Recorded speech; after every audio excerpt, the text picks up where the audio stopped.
Welcome. I'm Carl Frederick, and I will be interviewing individuals for Kenosha Voices, an oral history project of the Kenosha County Historical Society in conjunction with Kenosha Community Media. I have worked in newspapers for more than 40 years as an editor and a reporter. 38 and a half of those years were at the Kenosha News. I am also a member of the Kenosha County Historical Society Board. We hope you enjoy these programs. I'm speaking with Mary Kay Wagner, a longtime resident of Brighton. Thank you for talking with us today. Nice to be here, Carl. Now, where does your history begin in Brighton? Where you were born in Brighton? I was born at the Burlington Hospital, closest to Brighton, and then was baptized and raised in Brighton Township. Okay.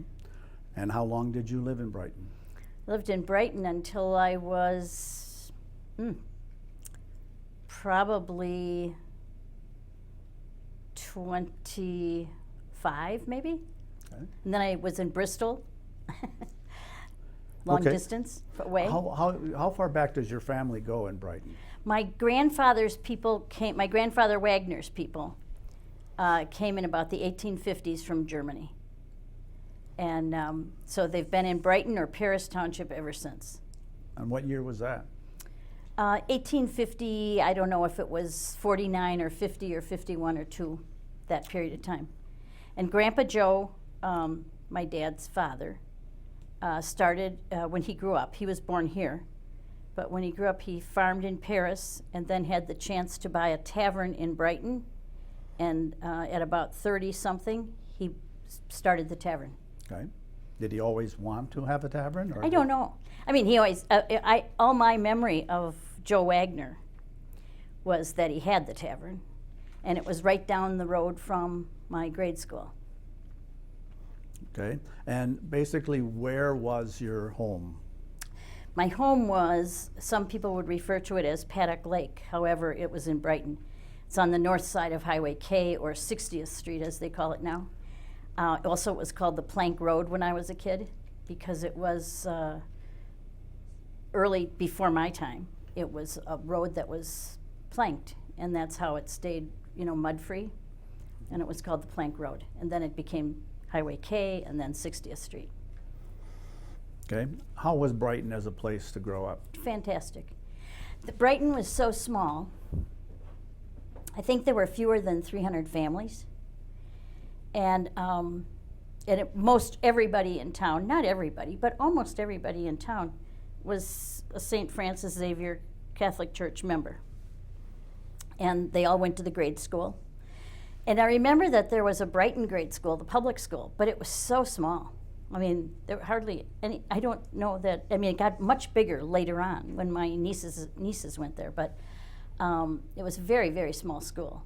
St. Francis was a small parish, and it was a small school, and once we all got arranged in there, we were almost all related to each other some way or the other, through marriage or family. So how big was the St. Xavier's School, St. Francis? 2 rooms first, and then we got a 3rd room. It was an old building. There was an upstairs and downstairs. 1st through 4th upstairs, 5th through 8th downstairs. We didn't have kindergarten then. Nobody went to kindergarten. Maybe in the city probably, but not out in the county. So how did they arrange 4 grades in one room? Well, there were the old kind of school desks that were on runners, screwed to the runner. And the little desks were for the 1st graders, and they got a little bigger as you got across the room. So it was rows of 1st, 2nd, 3rd, 4th, and maybe there were 2 rows of 1st graders and 1 row of 2nd, and maybe 2 of 3rd and 1 of 4th. It just depended on how many kids were in that class at that time. And generally speaking, how many students attended that school? About 100. There were upwards of 40 plus in each room. And those wonderful nuns could handle us. It was amazing. And they made use of us. They had us help. We cleaned the church. We cleaned the boards. We swept the floor at night. How did you get to school? Oh, we were carpooled. There were no buses. So the people, Nicky Arnold, if you know Nick Arnold from Brighton, who worked for the city for many years. Nick was our next door neighbor. His mother, my mother, Edna Ryder and Winland, they would drive us to school and pick us up. Sometimes Edna Ryder would pick us up in the farm truck, and we would get to ride home in the back of the truck, and we just thought that was the greatest. You know, that you could sit back in the back end of the truck and go home. I mean, it's all of like 2 miles, 3 miles to your house from school. So that was a big day when you saw the truck out in the parking lot. It's like, oh, good. And at this time, your grandfather had owned the tavern. Your father was working where? Okay, so Grandpa had the tavern. My dad was raised in Brighton with 10 other brothers and sisters. They had a dance hall also. Wagner's dance hall was there. And my father went to work. I think he worked for Case when he was very young, but he went to work for the highway department. And from working driving the grader and those kinds of things from the beginning, he ended up being the highway commissioner for Kenosha County. When did he then become involved in the tavern? Oh, there were 6 of us kids. I'm the 4th. When my mom was pregnant with our 3rd one, Ellen, my sister Ellen, they built the tavern. And my mother at that time was principal of Hillcrest School, not the Hillcrest that we have now, but it was a small rural school close in Summers. So in those days, she would then have 3 kids at home. And so they built the tavern, and she quit teaching, quit being a principal, and ran the tavern. Okay. And so your father then left the highway department, No. retired? He retired when he was 67 or so. Did both. But he worked, full time. But I mean, he would come. It was a family business. Everybody worked. We all worked. We would fill the coolers. We would wash the floors. We would, clean the bottles and dust and all that sort of stuff. So we all helped. But my dad would come home from work. Usually change his clothes, put on an apron, and tend bar while my mother made dinner. And then she'd come back in. He'd be there a while. Then he'd go to bed because he had to get up at 6 in the morning or 5:30 and go to work again. So that's how it worked, just like any other little family business, I think. So you're one of 6, you say. Yes. Did they become your close friends because you all lived in the same house? Or yes. Did you meet Yeah. other people? So socially, my friends were very much the kids that I went to school with at St. Francis. And they were my cousins. I had several cousins in the school also, so they were relatives and friends. Elaine Ryder, Winland and Edna's daughter, lived right next door in the farm across a field, so she was a very good friend. And we were within walking distance of maybe 3 or 4 or 5 blocks to Paddock Lake. And so the North Beach was also a social spot. All summer you'd swim, water ski, those kinds of things. In the winter you'd go down and ice skate, and all the kids from around the lake would come out. So you had an opportunity for a lot of friends. My brothers are the closest in age to me. We're 1.5 years and 1.5 years apart. My sister Ellen was 3.5 years older than I was, and my older sisters were 8 years older than Ellen. So we were close. They were certainly my friends, but often Nance and Diane, were charged with taking care of us because we were little kids, when we were babies and things. And I remember, I think I was in 1st grade, maybe 2nd, when Nancy went off to university, to school, and I was just heartbroken. I mean, it was like, oh, how could she leave us? And the next year, Diane went off. So basically, there were a lot of friends, and you got most of those friends through your school life. School and neighborhood. I mean, I don't think it was like a city neighborhood where you'd all go down to a ball field or something. But in the summer, Paddock Lake filled up with summer people. You know, it was a lot of cottages at that time. It's not anymore. Now it's year-round. But there were a lot of cottage people, and their kids would come out of Chicago for the summer, and we would have lots of ball games in a piece of property that we owned across the street that was a big field that we could play baseball in and things like that. But it was, distances made it hard to get together with your friends. Is that true? I never thought of it that way. I mean, I never had any trouble. I mean, you didn't hang out with a bunch of friends day in, day out when you were in grade school. But I was also in 4-H, so like probably from about 5th grade on, or 6th grade maybe, I was in 4-H, and once a month there was a 4-H meeting, and then there was a, you know, whatever your specialty was, there was that meeting once a month. So you're with those kids too. So I never felt isolated, I'll tell you that. Did you have one friend that was particularly close that you could go to their house? Well, Elaine was a very close friend, and she was closest in distance probably. And she lived through the field, so I would often walk over to her house through the field, and sometimes there were cows there. And I'd have to walk past the cows. I mean, I would keep my distance, but they would kind of frighten me. They were very big and I was very little. And my mother would never allow us to walk on the road, you know, Highway K. It was busy. I mean, and this would be probably in the winter when it was dark and whatever. So I'd walk through the field past the cows. Okay, so what are your first memories then of the tavern? I remember sitting behind the bar, you know, and behind the bar there's the back bar. And in the back bar there is built these little steps where you put the whiskey bottles on. And they were, you know, right above the floor, built into the cabinetry. And I remember my mother pushing the bottles aside and setting me in there to watch. And I was, you know, I don't know, 2 or 3 or 4 probably. And you'd just sit there and she'd be working.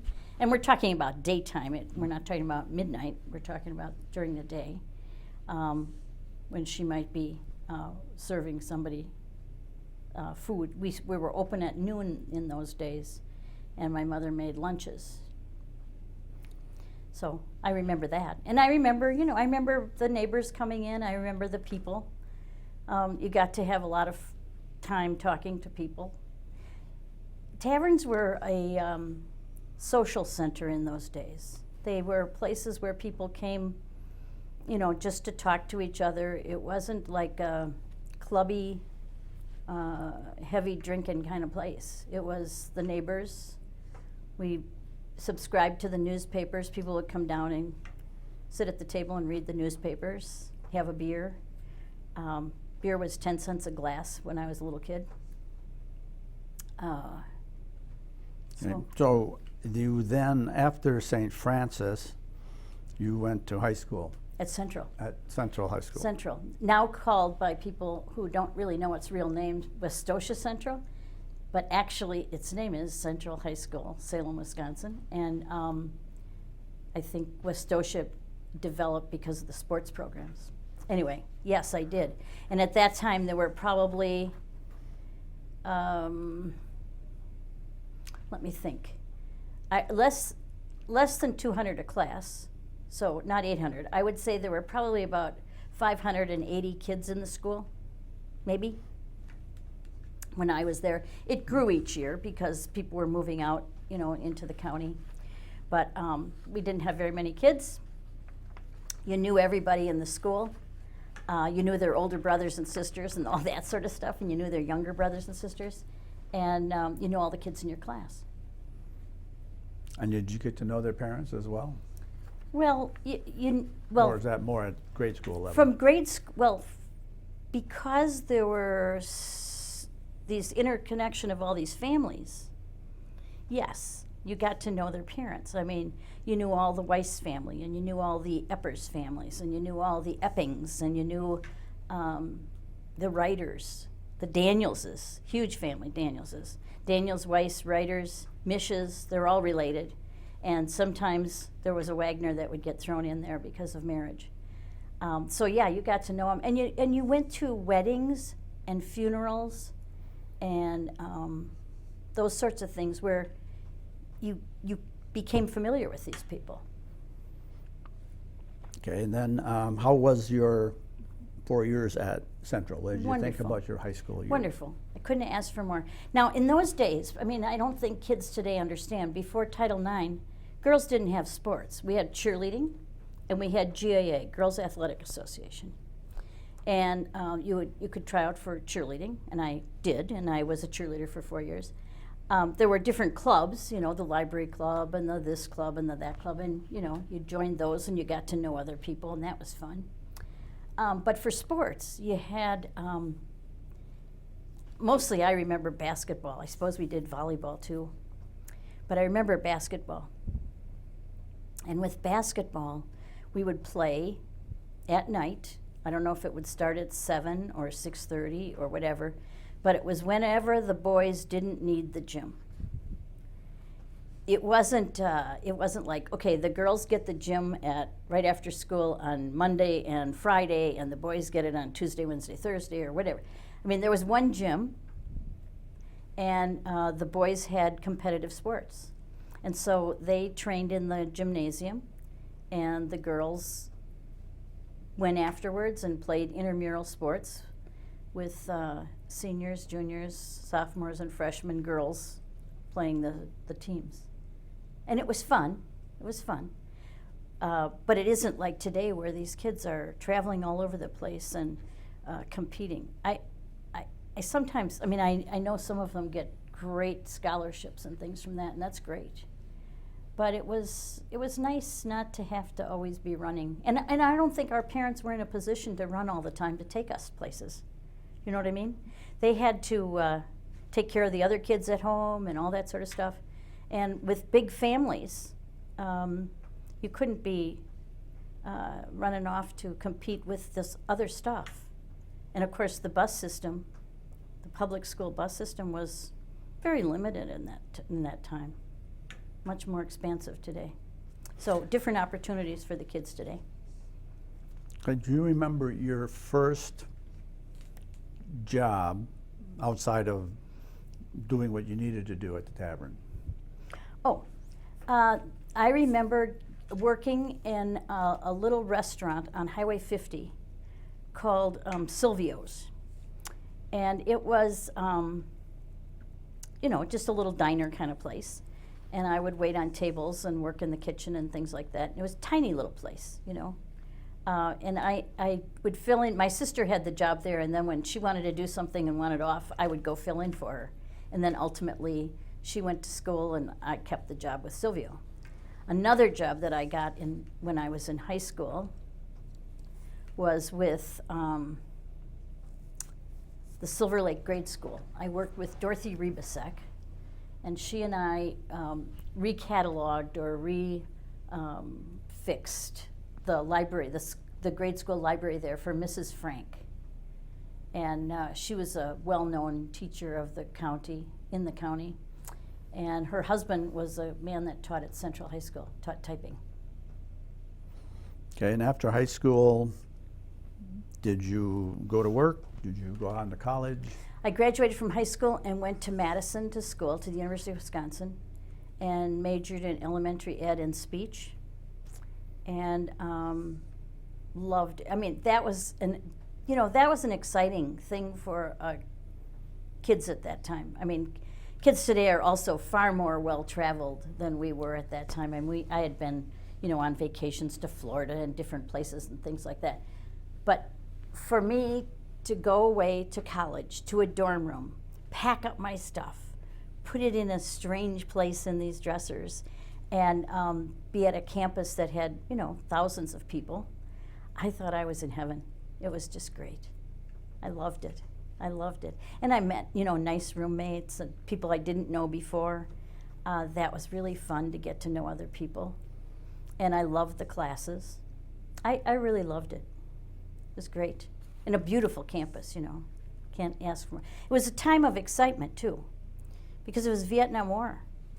And so there were lots of protests on the campus at that time. Some that ended in great tragedy. The bombing of the physics building was when I was a senior.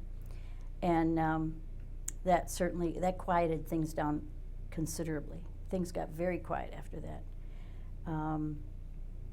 So it was an exciting time, a challenging time in your growth philosophically, you know. That was exciting. So it sounds as if you had a lot of responsibilities, the ability, in college, responsibility of taking care of yourself and your studies, and then back in, I don't know if there was anything in high school or your parents that gave you this drive or responsible feeling of things, or school, where they gave you responsibility.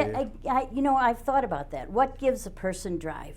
What gives a person the interest to learn and develop and do something? I was lucky to be raised at a time that there was a lot of discussions about individual citizens. You know, John Kennedy, ask not what you can do, you know, their country can do for you, what you can do for your country. Those were inspiring times. Hubert Humphrey, John Kennedy, many other people.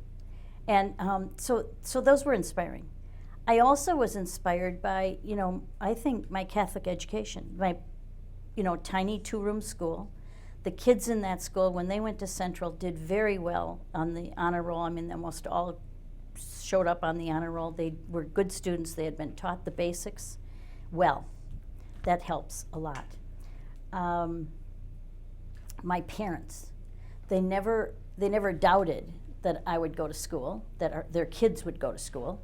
It wasn't a question. It was just, you know, when you get out of high school, you're going to go to school. And it wasn't like they told you that. It was just an assumption. And, of course, the benefit in our family was the 2 older girls, Nance and Diane, had shown us that they went, and both of them became teachers. And so you just kind of followed along like ducks in a row. Did part of this learned responsibility come through grade school as well? I think grade school, in grade school, you know, we had responsibilities. At home, we had responsibilities. My mother is Irish and held a high esteem for education and high esteem for, accepting all people. She was just a terrific example. And my father was also very similar, but, you know, had a real tremendous work ethic, as did my mother. But, yeah, my father was a hard worker. Okay, so you have graduated from college, and did you get a job right after? Okay, well, I applied for teaching jobs, and I ended up taking a job at Bristol, which was a 3-room school. Well, a 3-location school. It was very interesting. Small school again. I taught 4th grade. There were 2 4th grades and 2 3rd grades. And we were in a building on Highway C, which is now a senior citizen center, I think. But that was our 3rd and 4th grade. 1st and 2nd grade were over on Highway 50 in the Woodworth building, which had 1st and 2nd and kindergarten. And then downtown Bristol, as we'll call it, had the 5th, 6th, 7th, and 8th. They had built a new building, and they put the 5th, 6th, 7th, and 8th there. Now, all of that reason that we had all those buildings was this was in a time when the school districts had consolidated. Before that, Woodworth had 8th grades, South Bristol had 8th grades, and Central Bristol had 8th grades. So it was an interesting time. And then ultimately, Bristol, by the time I quit teaching, which was like 4.5 years later, they were starting to move the kids to the main building, adding on to it. And now it's a nice, huge, big building. And your teaching experience? I loved it. Again, I was with these rural people. Parents were terrific. They were, they were all for the school, they were all for the teachers, they were all for their kids. And they were wonderful, generous, kind, good people. Kids come in different abilities, but we did our best with all of them, and their parents were just, it was just a great community. Small, Okay. and again, those people all knew each other too. You said you worked there for 3.5, 4? 4.5, I think it was. Why did you leave if it was? I was elected county clerk. I ran for county clerk when I was in my 5th year of teaching, I think 76. Why would you go from a teaching job, which you loved and described just before, to go into, I won't say the political arena, Well, it was because political, yeah. It was, the county clerk isn't as political as other no, things. but you have to run and get elected. Okay, so my whole life, my friend Elaine told me she never doubted that I would end up doing what I was doing, going the direction I went. She said, I always thought that of you when you were a kid, which surprised me because I didn't think that much showed, but I always was interested in the stories, the histories of people. I like fiction, but I love the biographies of people, how they develop, how they make decisions, what they do, okay?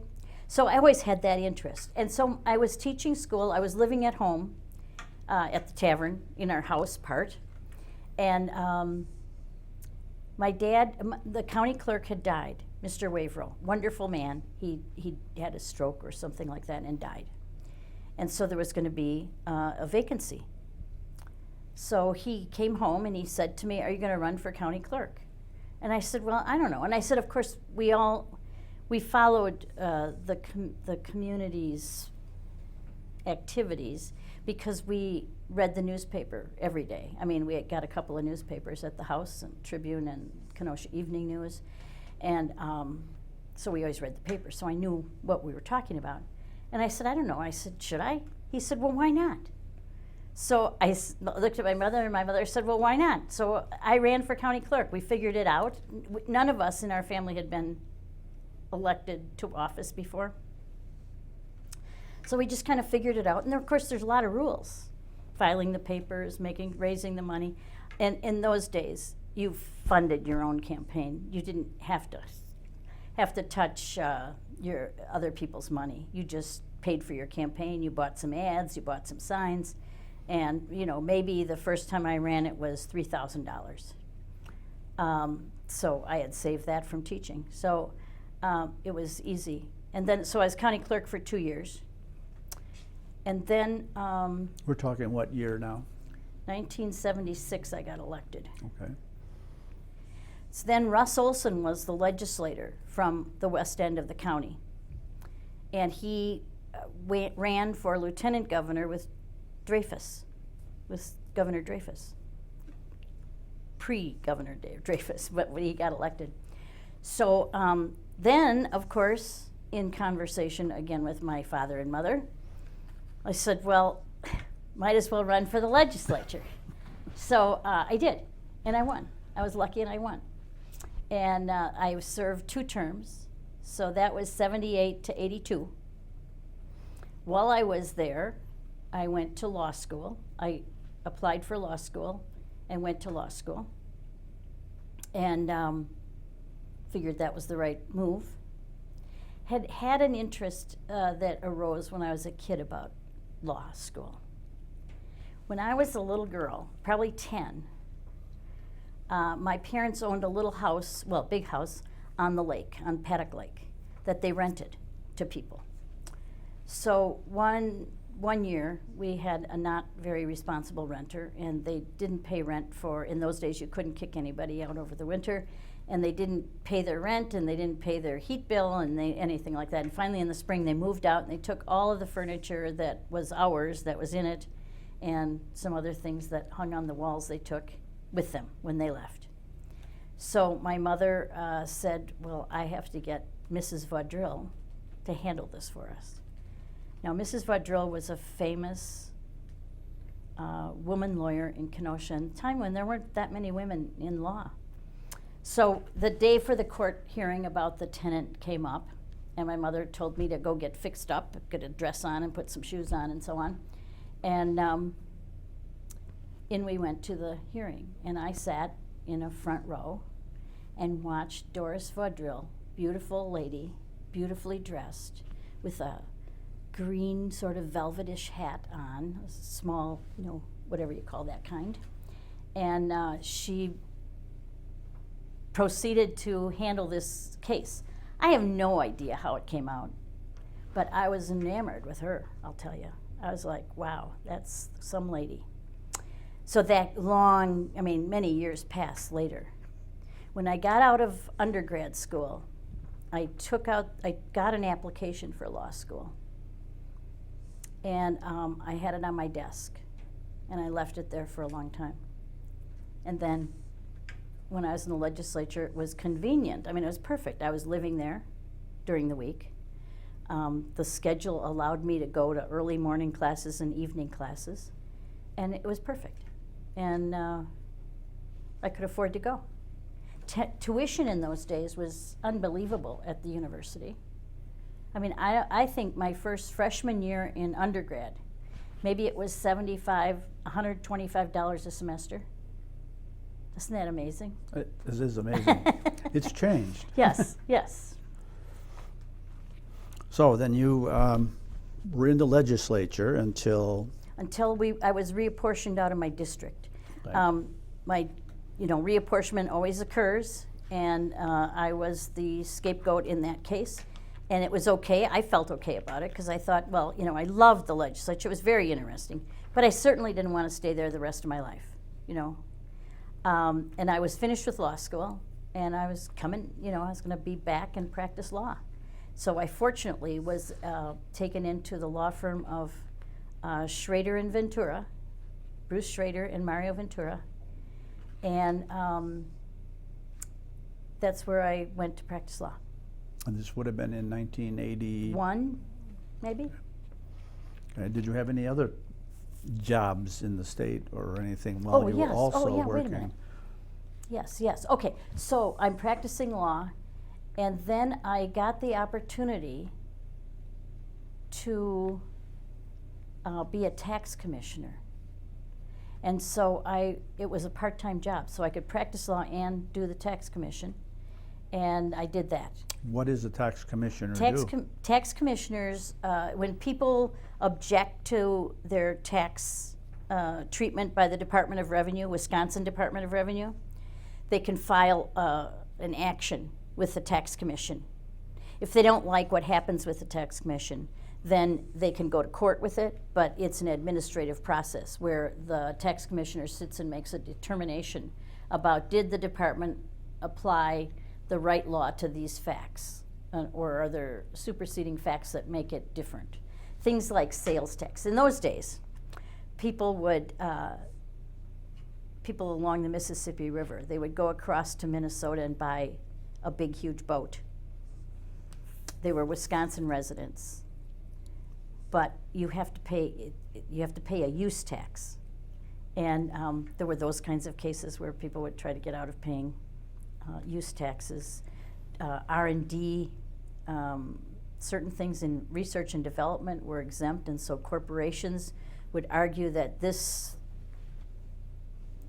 advanced machine that we're building specifically for a specific hospital for a specific purpose is research. It's not actually an item being sold as a tool. Okay, there were those kinds of things. They were very interesting. Okay.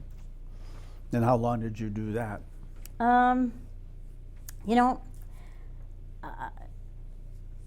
Until 1991. So In the midst, I was practicing law with Bruce and Mario and Jeff Dowse. Then I took this half-time job or part-time job, and with that, I got to travel around the state. That was a great job. And then Tommy Thompson made it full-time. And so I got appointed again by him for the full-time position, so I left my law practice with the guys, and then did that until I ran for judge in '91. Okay, why did you run for judge? Well, at the time, there was a vacancy. It was open. And again, you know, you have to make hay while the sun shines. There's an opportunity, and if you want to get into that opportunity, you got to try for it. I didn't know if I'd win or lose, but the seat was vacant. There were lots of candidates, and I ran, and unfortunately I won. And then I served then for 30 years. How long was a term as a county circuit judge? 6 years. You had to be elected every 6 years. And so it was a fantastic job. I loved the people I worked with, the men and ladies in the courthouse itself that, you know, took care of us to make sure we had everything available to us for what we had to do that day. And I liked the people that came through court. I mean, in an interesting view of the world, a fascinating view of the world. Okay. How did you assess yourself as a judge? What did you think you brought to the court? What did I think I was very familiar with regular people, because I was a regular people. I was very familiar with people that lived normal, ordinary lives and might have some kind of trouble at some point in their life. So I always felt I understood kids, and I understood people working, getting through their lives, you know, trying to do the best they could with what they had in their life. Okay, And now, I think that was a strong point. and in the Kenosha County court system, the judges rotated. They didn't have the same responsibility Right. each time around. How did that, what were the different ones that judges had to do, and how often did that happen? We did juvenile. I mean, I spent a lot of time in juvenile. It wasn't necessarily the favorite spot of many people that were judges. I mean, you know, it was heart-wrenching kind of work. So I took my share of juvenile probably more often than I had to. But I had juvenile, I had criminal, I had civil, I had divorce, you know, family law, small claims. So we did it all, but I spent a lot of time in criminal and a lot of time in juvenile of the 30 years. I should go back and map it out, because I don't really remember all of it. I remember I started out in criminal, and then there was a rotation, and I went to juvenile. I spent a lot of time. I probably spent 8 straight years in juvenile. Looking back on it all, would you do it again? Oh yes, I loved it. I was so fortunate. I was so fortunate to live in a county that was, they were open, they were, you know, somebody asked me one time if I ever felt that as a woman I had been discriminated against in my politics or my work or anything like that. And I have to say I never really did feel that way. I grew up in Brighton with, you know, farms all around me. And the women that were the wives and mothers and daughters of those farms were as equal as any other worker in that family. And you just grew up with the assumption that, you know, you do what you have to do when it has to be done, and we don't care if you're a lady or a man. Doesn't make any difference. So I never felt growing up that there were things I couldn't do. And that was nice. Thank you for talking with me today. Well, thank you. Thanks for asking me these questions. Makes me think about a lot of years that have gone by. Thank you, Carl.